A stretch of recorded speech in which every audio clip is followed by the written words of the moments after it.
A client met his banker to discuss opening a restaurant in a busy airport. In us, he found a partner that understood the importance of reaching for the sky. First Horizon Bank.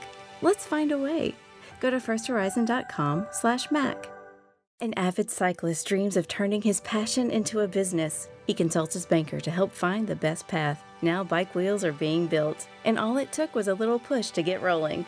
First Horizon Bank. Let's find a way. Go to firsthorizon.com/Clint. This is SpaceTime, Series 26, Episode 65, for broadcast on the 31st of May 2023. Coming up on SpaceTime, a polar cyclone found on Uranus, lightning's role in the creation of life, and SpaceX's latest space tourism flight to the International Space Station. All that and more coming up on SpaceTime. Welcome to SpaceTime with Stuart Gary.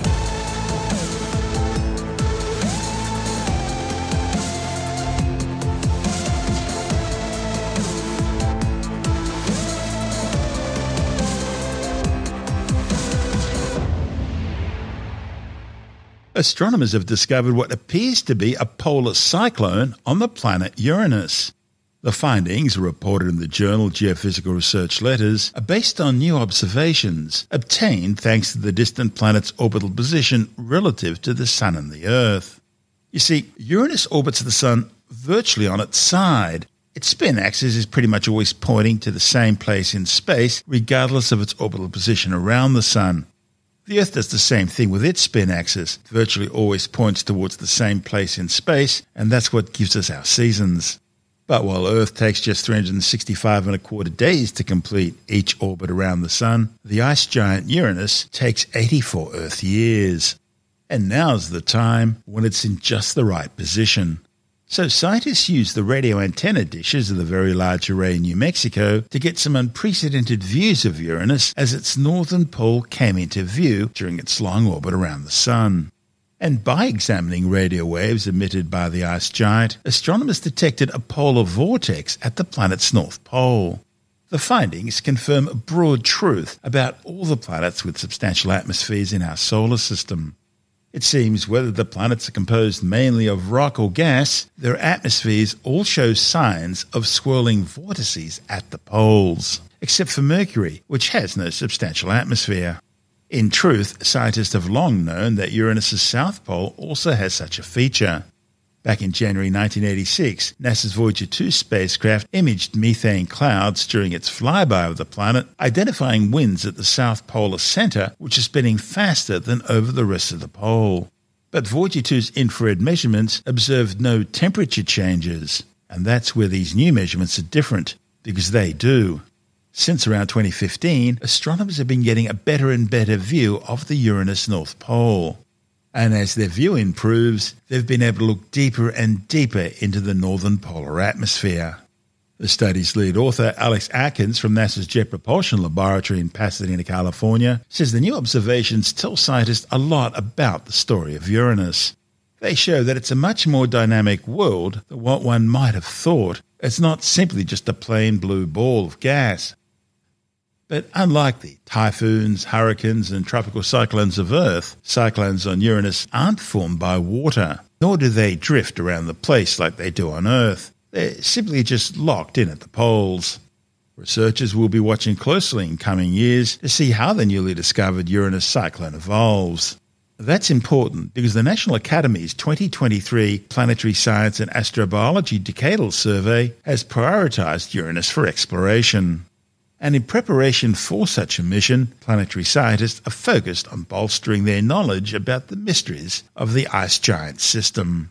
This report from NASA TV. First detected in 1781 by English astronomer Sir William Herschel, Uranus, in Greek mythology, is the name for the heavens. Like all the other planets, Uranus spins like a top, but tipped over on its side.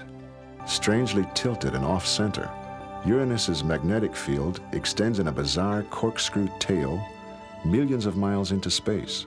Its magnetic poles are also wildly askew. Voyager 2 discovered 2 new rings, dark, narrow, thin bands of ice, rock, and dust with particles the size of a fist. Although Voyager 2 discovered 10 new Uranian moons, The most eagerly anticipated event was the close encounter with Miranda, one of the most bizarre moons in our solar system. Close-ups of Miranda revealed a strange and wondrous landscape, including a canyon 12 miles deep. Miranda may have collided with another moon, shattered, and then by the force of its own gravity, slowly reassembled itself into this chunk of rock and ice, a silent testament to the violent origins of our solar system. This is SpaceTime. Still to come, lightning's role in the creation of life on Earth, and SpaceX's latest space tourism flight to the International Space Station. All that and more coming up on SpaceTime.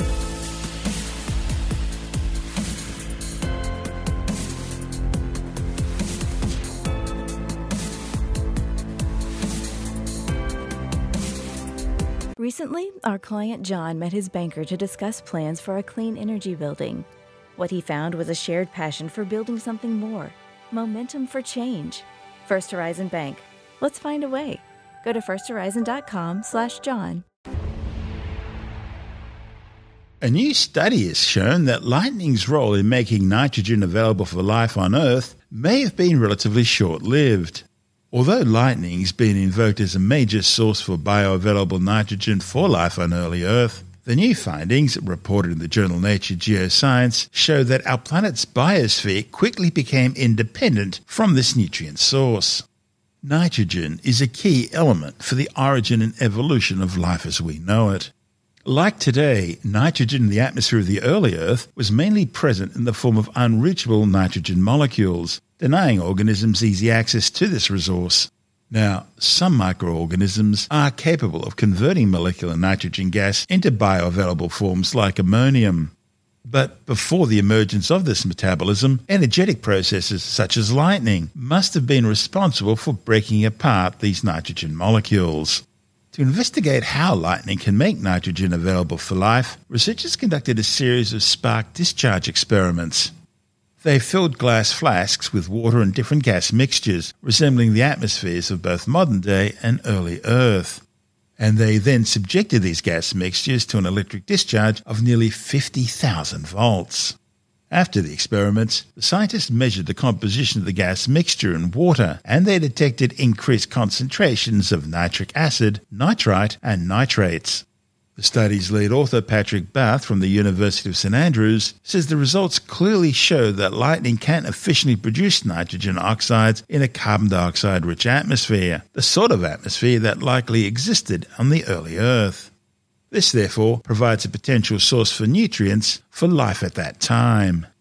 The results will also help with identifying a possible source for nitrate deposits on Mars and possibly other planets and moons in our solar system. This is SpaceTime. Still to come, it's been a busy couple of months for SpaceX. We'll check out what they've been up to. And later in the science report, a new study warns that 2 billion people, that's a quarter of the world's current population, will be exposed to dangerous heat conditions as a result of global warming. All that and more still to come on SpaceTime.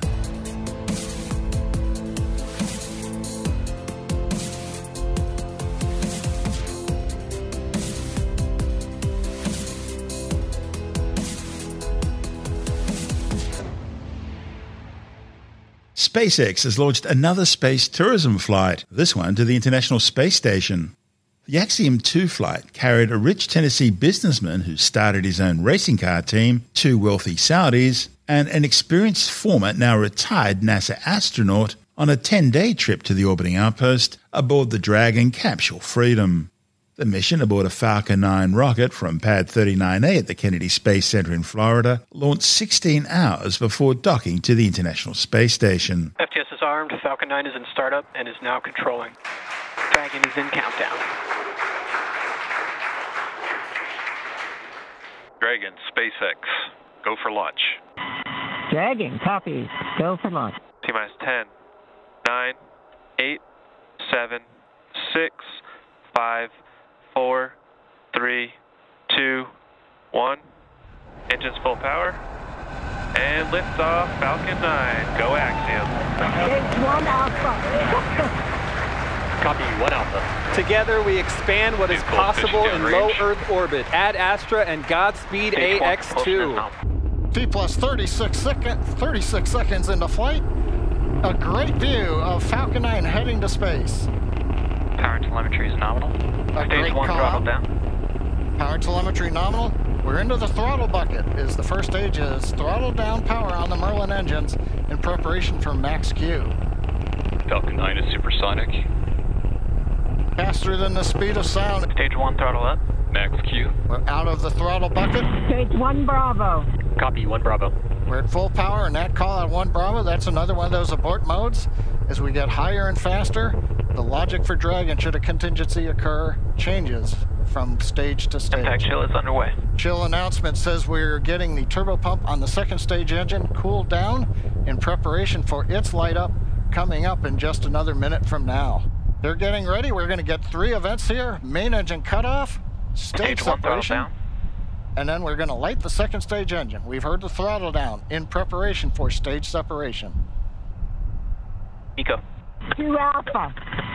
Stage separation. Copy, 2 Alpha. And back ignition. Stage 1 boost back startup. All right, stage separation. We've lit the second stage engine. The first stage is into the boost back burn, working its way back towards Cape Canaveral. That's the first stage. Engines running as we come back to the launch site, or the landing site. We're powering the Axiom 2 crew into low Earth orbit on the way to the International Space Station. Waiting for call out that the boost back burn is complete. Stage 1 boost back shutdown. Right on time. First stage completed the first of 3 burns, heading back to the landing site. Second stage continuing on power and on trajectory. Acquisition signal, Bermuda. Head northeast, the Bermuda ground station. Dragon, SpaceX, trajectory nominal. Bermuda is listening in to the vehicle now. Nominal trajectory. And the crew hears the call out of a nominal trajectory. So 4 minutes into flight, everything continuing to go well. First stage heading back. The crew on the second stage getting the ride into orbit to the space station. Coming up, we're waiting for the next trajectory call out from the guidance officer. Dragon, SpaceX, trajectory nominal. Love to hear those words. A nominal trajectory for Dragon. Copy. Nominal trajectory. And maybe even a little bit of excitement in the crew's voice. Commander Peggy Whitson calling back down, hearing that call out from GNC of a nominal trajectory. The first stage, it's now beginning to orient itself so that the engines are pointed down towards the land as we will be descending towards landing zone 1 in Cape Canaveral. The 4 titanium grid fins have all deployed. They'll help guide Acquisition signal, boss.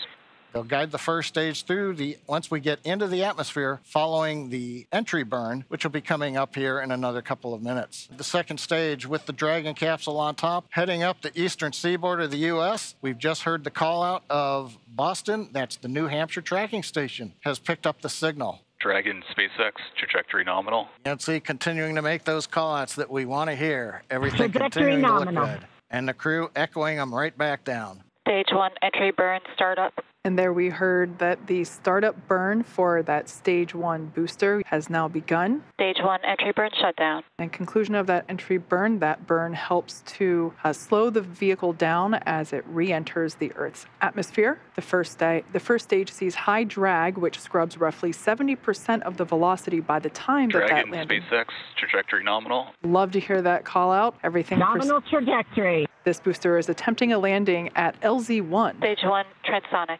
That booster is now traveling near the speed of sound. Grid fins actuating to help steer the booster down. Stage 1 landing burn. Stage 2 FTS has saved. Standing by to... Stage 1 landing leg deploy. There you Stage can... 1 landing confirmed. First stage has landed back at LZ1. This is the first time that we have performed a land landing on a crew mission. Coming up next will be second engine cutoff, or SECO, and that's where after that engine cuts off, the second stage will coast for a few minutes until Dragon is commanded to separate. Stage 2 is in terminal guidance. We're expecting SECO to occur in about 20 seconds. Shannon. Copy, Shannon. Commander Peggy Whitson continuing to call out the abort modes. Pico. All right, on-time shutdown of that second engine. Also confirming that the launch escape system is now disarmed. Dragon, SpaceX, nominal orbit insertion. All right, and there's that call out. We can confirm good orbital insertion. Copy, nominal insertion. Dragon, SpaceX, launch escape system disarmed. The next event that we have coming up is Dragon separation. That's where the Dragon spacecraft and trunk, so collectively referred to as the Dragon spacecraft, will separate from the second stage. Acquisition signal only Finland. After that separation, we will begin to deploy the nose cone, which exposes the forward bulkhead thrusters as well as the forward hatch. That forward hatch is what the capsule utilizes to autonomously dock to the International Space Station. We have mission specialist Rayana Barnawi. To the right of her is pilot John Schaffner. Then we have Commander Peggy Whitson. And on the far right, mission specialist Ali Al-Karni. Now we are standing by for Dragon separation. Dragon separation. And wow. There you can see that Dragon trunk and capsule. Dragon copy. Dragon copy. SpaceX launch director. A very great flight. Wish you safe travels. A few words from our chief engineer as well. Thanks for putting your trust in the Falcon 9 team. Hope you enjoyed the ride to space. Have a great trip on Dragon. Welcome home to Zero G. Tickets for the flight are rumored to have set each of the tourists back around $80 million. But that does include meals. It's the second charter flight organised by the Houston-based Axiom Group, which plans to eventually build its own private space station for wealthy tourists. We are building the world's first commercial space station, one element at a time. We think that what we're doing is for everyone, everywhere. This is a global endeavor. Our partner, Thales Alenia in Italy, is in the finishing stages of building the first module, the first pressure vessel. We are here in the integration and manufacturing area of Thales Alenia Space. Here we have the two cones that will be part of the module. Is also the gate to the module to come in and to come out. The very big cylinder that will be the core of the module. On these ports, all the additional modules will be docked. This is the most complex piece of the entire Axiom module. We're on pace to build a human-rated spaceship faster than anybody's ever built one. When we look at our roadmap, we look to see how we can double its capability every 5 years. It requires a lot of different talents and a lot of different engineering backgrounds, so we've really expanded the team. I'm working on the time-sensitive network aspect of the space station. So that's the network, have all the flight computers synchronize and actually do the thruster firing at the perfect time. So this is the command trailer. We're able to control our test stand, which enables us to vary our set pressures, our flow rates into the thruster in order to collect performance data at various OFs and chamber pressure conditions. It's always a blast to come out here, set everything up, and start lighting rockets off.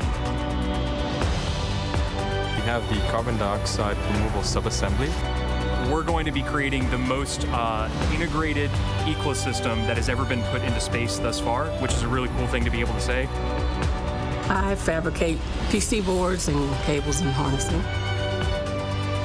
This is a life-critical job, and you want to make sure you do the best possible job.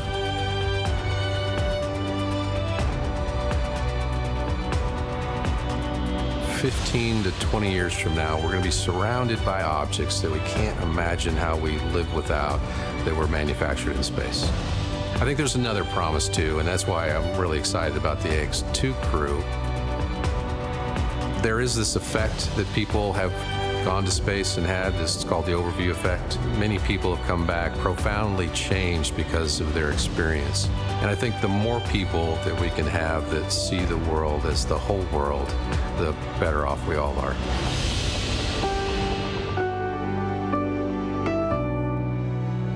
The flight was the culmination of what's been an incredibly busy couple of months for SpaceX. It launches more rockets into space than any other operator. Back in mid-March, the Hawthorne, California-based company launched its 27th commercial resupply mission for NASA to the International Space Station. The CRS-27 mission was also launched from Pad 39A aboard a Falcon 9 rocket. Its Dragon cargo capsule carried some 2,858 kilograms of food and supplies to the orbiting outpost. Included in the manifest were more of those tissue chip biomedical experiments focusing on human heart research.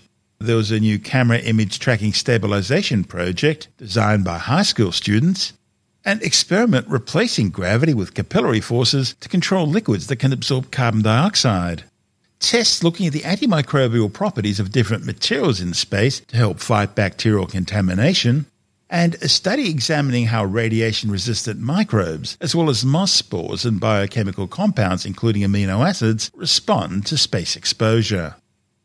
Just 2 days before that mission launched, NASA's SpaceX Crew 5 returned to Earth after their 5-month stay aboard the International Space Station.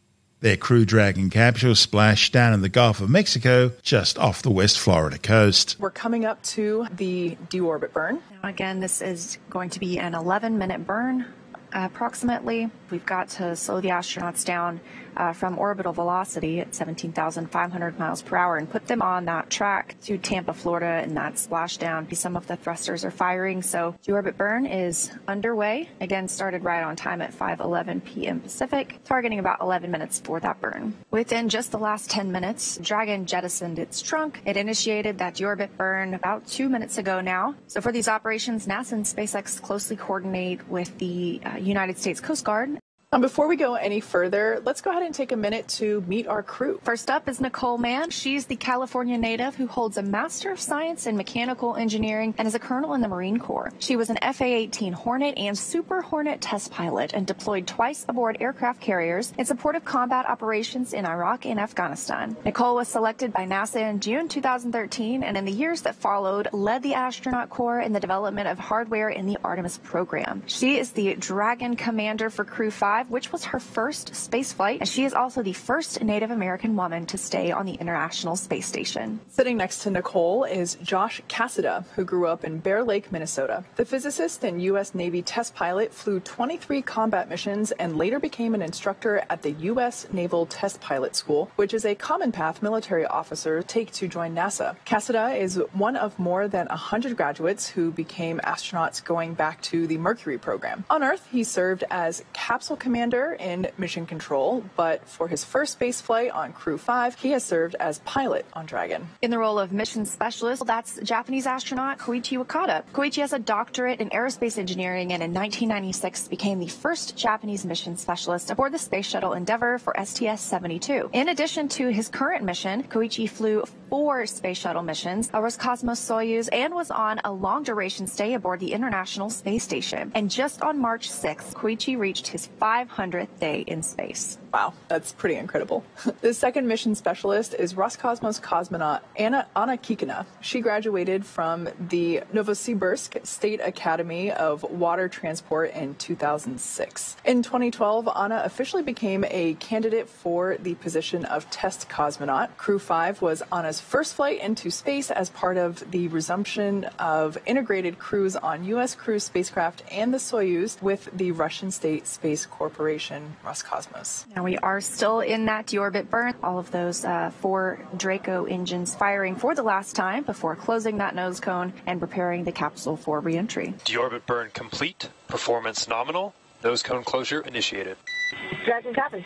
Coming up next will be our anticipated loss of signal around 5:48 p.m. Pacific time. The crew just got an update on that from CORE here in Hawthorne before we started the broadcast. So again, when we're in that entry period and plasma is building up around the spacecraft, it makes it hard for us to communicate back and forth. So during that time, we won't have communication with the astronauts or the spacecraft itself. However, again, Dragon is fully autonomous and continues guiding those crew members to our splashdown site in Tampa. When the capsule is on station and when it departs the space station, it's going 17,500 miles per hour or thereabout. Yes. It's going really, really fast. And then we do that deorbit burn, which helps to slow the vehicle down significantly. But at that point in time, it's still going, I want to say it's about 500 miles per hour as it re-enters the atmosphere. That heat shield is actually going to do a lot of work that gets converted into the form of heat, that plasma that builds up, and actually slows it down. So the Earth's atmosphere is actually going to help us out in slowing the vehicle down even further as it re-enters the Earth's atmosphere. And then we have those 2 sets of parachutes. Dragon SpaceX for entry briefing. Go for Dragon. Okay, just to give you a quick update here for timeline. The weather's still looking good, and we're looking forward to getting you home shortly. Expected blackout time is in approximately 2 minutes or so. We'll see you on the other side at 0156 Zulu. Copy. See you on the other side. Now, after Crew Dragon Endurance has re-entered the Earth's atmosphere, a series of parachutes will deploy to slow the crew's descent. First will be the 2 drogue parachutes, followed by the 4 main chutes to guide Dragon to its first contact with Earth since it launched. Dragon will automatically deploy those parachutes when different pressure and positioning sensors on the capsule detect that they are at the right speed and altitude. And we were just talking about these speeds. So the velocity at the drogue deploy point, we've slowed down to 350 miles per hour. Those deploy at about 18,000 feet. That is quite different from the 17,500 miles per hour we were just traveling before the deorbit burn. Yeah. And then the velocity at the time of main parachute deploy is about 119 miles per hour. Those will deploy at about 6,500 feet. And then that gentle water splashdown, we will be traveling at about 16 miles per hour. So again, that highest G load we think is around 3 to 5 Gs. So they should be pretty comfortable. We are in that communications blackout period. It's just begun. That's right. We're expecting that to last 7 minutes due to the formation of plasma around the spacecraft. During that time, no vehicle telemetry is received by mission control or the recovery team, and no external commanding of the vehicle or voice communication is possible. The top temperature that Dragon will experience upon that reentry, in terms of the exterior temperature, is around 3,500 degrees Fahrenheit. Dragon, SpaceX, comm check. As I mentioned, the SpaceX core. SpaceX Dragon, we have you loud and clear. We have you the same. Good to have you back. Expect automated chute deployment. Dragon, copy. Crew Dragon Endurance coming home after 157 days in space. We are standing by for drogue parachute deployment. GPS has converged. Expect nominal altitude for drogue chute deploy. Dragon, copy. Dragon Endurance is about to deploy the drogue parachutes. Those automatically deploy around the 18,000 foot mark, and the capsule's going about 350 miles per hour. Brace for drogue window. Dragon, brace. Visual on 2 healthy drogues. Dragon, copy. Those will remain attached to the spacecraft until they help deploy the main parachutes. Main chute descent rate nominal. Dragon copies 1,000 meters. Beautiful. Copy 1,000. Dragon Endurance with those 4 healthy main parachutes. At this point in time, the capsule's going about 119 miles per hour when those were deployed, and they also deployed about 6,500 feet. So these main parachutes will help slow the vehicle down even further to about 800 meters. Copy 800. Flashing down. Copy 400 meters. Once again, we are targeting a splashdown off the coast of Florida near Tampa. This is what we would consider a Gulf landing. Dragon Endurance. 200 meters, crew brace for splashdown. Copy 200 and braced. Commander Nicole Mann giving out that call as we are standing by for splashdown off the coast of Tampa, Florida. Dragon Endurance coming closer and closer, and a splashdown of Crew 5. 157 days in space. SpaceX Dragon splashdown. Names have been released. Copy Dragon, we concur with splashdown and mains released. Dragon Endurance, on behalf of SpaceX, welcome home. Crew 5 had launched from Cape Canaveral back in October last year. Their return to Earth saw the jettisoned trunk section of their Dragon capsule make a spectacular atmospheric re-entry, lighting up the skies over the western United States. Reports of the fireball came in from Arizona, Colorado, New Mexico, and Texas. The trunk section provides external storage and also provides the service module equipment for the Dragon during its mission. It's jettisoned during the re-entry phase of flight, exposing the Dragon capsule's heat shield. Meanwhile, just a couple of days after the Axiom 2 flight, SpaceX successfully launched another 56 Starlink satellites aboard a Falcon 9 rocket, Space Launch Complex 40, at the Cape Canaveral Space Force Base in Florida. The Starlink 59 mission brings the current Starlink broadband internet constellation to some 4,447 satellites. And it won't end there. The company has permission to deploy up to 12,000 Starlinks, and they're still seeking permission to launch an additional 30,000. It is going to get crowded up there. The mission also marked the 191st successful landing of a Falcon 9 booster, which touched down successfully aboard the drone ship. Just read the instructions about 8 minutes after launch.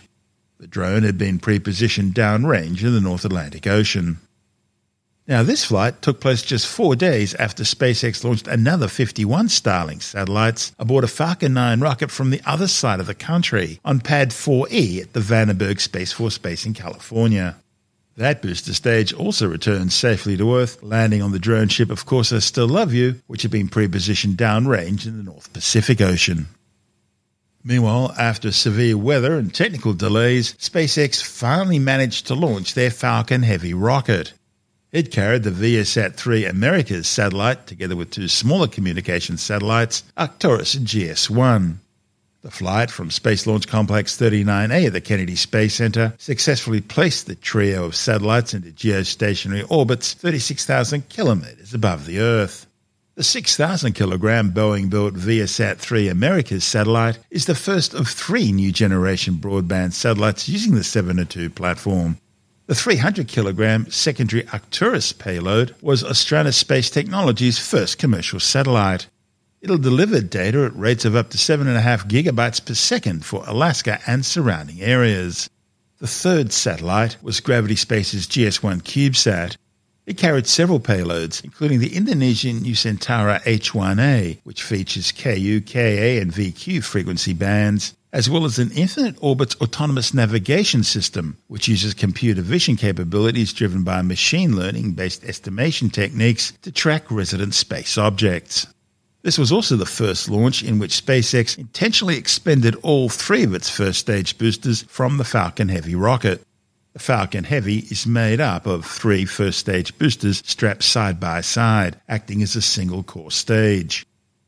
And just 2 days before that launch, another Falcon 9 carried the O3BM Power 3 and 4 communication satellites into orbit from the adjacent Pad 40 at Cape Canaveral.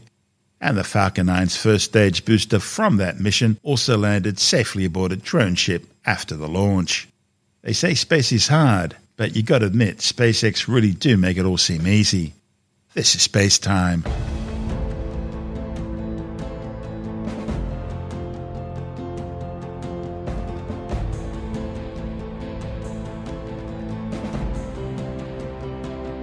Recently, our client John met his banker to discuss plans for a clean energy building. What he found was a shared passion for building something more, momentum for change. First Horizon Bank. Let's find a way. Go to firsthorizon.com/John. At Grainger, we're for the ones who specialize in saving the day and for the ones who've mastered the art of keeping business moving. We offer industrial-grade supplies for every industry, with same-day pickup and next-day delivery on most orders, all backed by real people ready to help. So you can get the right answers and products right when you need them. Call, click Grainger.com, or just stop by. Grainger, for the ones who get it done. And time now to take another brief look at some of the other stories making news in science this week with the Science Report. A new study warns that around 2 billion people, that's a quarter of the world's population, will be exposed to dangerous heat conditions if we remain on our current path towards 2.7 degrees Celsius of global warming. The findings, reported in the journal Nature, outlines the human cost of climate inaction. The study shows that the narrow Goldilocks range of the Earth's climate, where it's not too hot and not too cold for humans to live, called the climate niche, is rapidly shrinking. The researchers say Australia in particular has been highlighted as a country which would experience massive increases in land area exposed to extreme heat if temperatures do rise by 2.7 degrees Celsius. A new ultra-thin nanotechnology skin patch capable of monitoring 11 different human health signals has been developed by scientists at Melbourne's Monash University. Using specialized algorithms, personalized artificial intelligence technology can now disentangle multiple body signals, understand them, and make a decision on what to do next. The research, reported in the journal Nature, could change how remote healthcare is delivered, and it could be the future for personal alarms and communication devices. Worn on the neck, the ultra-thin wearable patch has 3 layers, measuring speech, neck movement and touch. It also measures breathing and heart rates. The Monash team developed a frequency amplitude-based neural network called Deep Hybrid Spectro that can automatically monitor multiple biometrics from a single signal. The sensor is composed of laminated cracked platinum film, vertically aligned gold nanowires, and a percolated gold nanowire film. Contrary to what you may have heard elsewhere, it seems neck skin is the most sensitive skin on the human body and connects up to 5 physiological activities associated with the human throat, speech, heartbeats, breathing, touch, and neck movements. Well, it could now be time for scientists to take a closer look at unidentified aerial phenomena. You know, the stuff we used to call UFOs. The call is based on a survey of 1,460 American academics. In fact, 19% of respondents to the survey report that either they or someone they know had witnessed an unidentified aerial phenomena, observations of the sky that cannot be identified as an aircraft or known natural phenomena. And another 37% of scientists reported some degree of interest into conducting the research into unidentified aerial phenomena. The survey, reported in the journal Humanities and Social Science Communications, included political scientists, physicists, psychologists, and engineers. It highlights that many academics consider the evaluation of unidentified aerial phenomena to be truly worthy of academic scrutiny and not some fringe activity. Asus released its latest lineup of OLED laptops, including its new glassless 3D screens.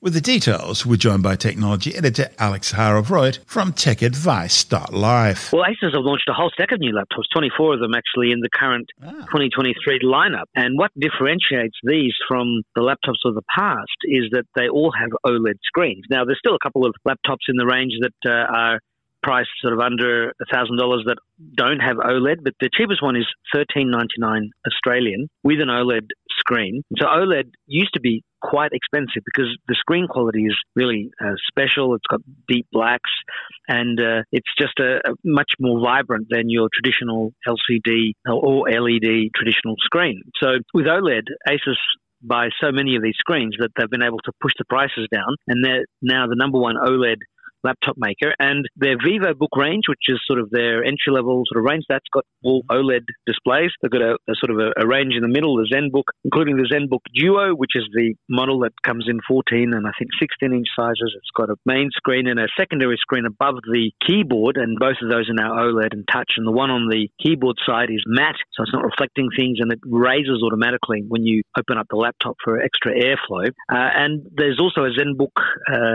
S13 OLED, world's thinnest OLED laptop. It's about 1 centimeter in thick or thinness. It's about 1 kilo and it's got a beautiful OLED screen. And Asus also has their Pro Studio devices with a built-in jog wheel, which is physically able to spin. It's designed for use in video editing or audio editing. But they had in Australia their 3D OLED display that gives you 3D without glasses. Now, this isn't being launched in Australia this year. It is launched overseas, so people who really want one can get one. I don't know the price, but I know that the top-of-the-line Pro Studio was something like $10,000 last time I saw it, because it really is top of the line. And the effect really was seeing something floating in front of your face. And at the top of the screen, it had 2 cameras pointing out at the top, sort of just subtly to look at you, because it's looking at your eyes to make sure that it is displaying the stereoscopic images. Screen, yeah. That's right. Yeah, if you look from the side, you end up seeing a sort of a double image. And I tried to film it, but of course it requires 2 eyes. One camera's not enough. Well, I didn't try that, but I know that when you look at it from the wrong angle, you actually see a doubling of the image, because it's showing you 2 images. Yeah. So if you close one eye, you won't see 3D because you need the 2 eyes to do it. So that was a really nice new range. And Asus has made a big song and dance about how their machines, they now have these brightest and most colorful looking screens, and the design of them stands out. They've got differently colored keyboards and chassis and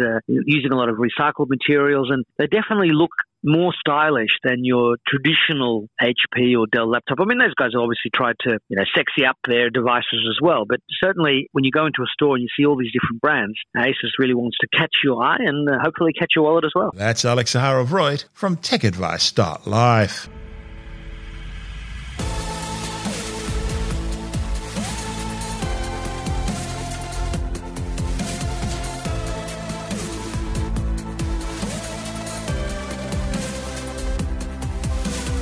And that's the show for now. SpaceTime is available every Monday, Wednesday and Friday through Apple Podcasts, iTunes, Stitcher, Google Podcast, Pocket Casts, Spotify, Acast, Amazon Music, Bytes.com, SoundCloud, YouTube, your favorite podcast download provider, and from spacetimewithstuartgary.com. SpaceTime's also broadcast through the National Science Foundation on Science Zone Radio and on both iHeartRadio and TuneIn Radio. And you can help to support our show by visiting the SpaceTime store for a range of promotional merchandising goodies, or by becoming a SpaceTime patron, which gives you access to triple-episode commercial-free versions of the show, as well as lots of bonus audio content which doesn't go to air, access to our exclusive Facebook group, and other rewards. Just go to spacetimewithstuartgary.com for full details. And if you want more SpaceTime, please check out our blog, where you'll find all the stuff we couldn't fit in the show, as well as heaps of images, news stories, loads of videos, and things on the web I find interesting or amusing. Just go to spacetimewithstuartgary.tumblr.com. That's all one word, and that's Tumblr without the E. You can also follow us through @StuartGary on Twitter, @SpaceTimeWithStuartGary on Instagram, through our SpaceTime YouTube channel, and on Facebook, just go to facebook.com/SpaceTime with Stuart Gary. And SpaceTime is brought to you in collaboration with Australian Sky and Telescope magazine, your window on the universe. You've been listening to SpaceTime with Stuart Gary. This has been another quality podcast production from Bytes.com. A client met his banker to discuss opening a restaurant in a busy airport. In us, he found a partner that understood the importance of reaching for the sky. First Horizon Bank. Let's find a way. Go to firsthorizon.com/Mac. Wells Fargo presents one of the surest ways to grow your money. A Wells Fargo CD account, where you can earn a 5.00% annual percentage yield on an 11-month term with a minimum opening deposit of $5,000. Visit a Wells Fargo branch or wellsfargo.com/CD rates to open a CD account and start growing your savings with us. Wells Fargo Bank, N.A., member FDIC.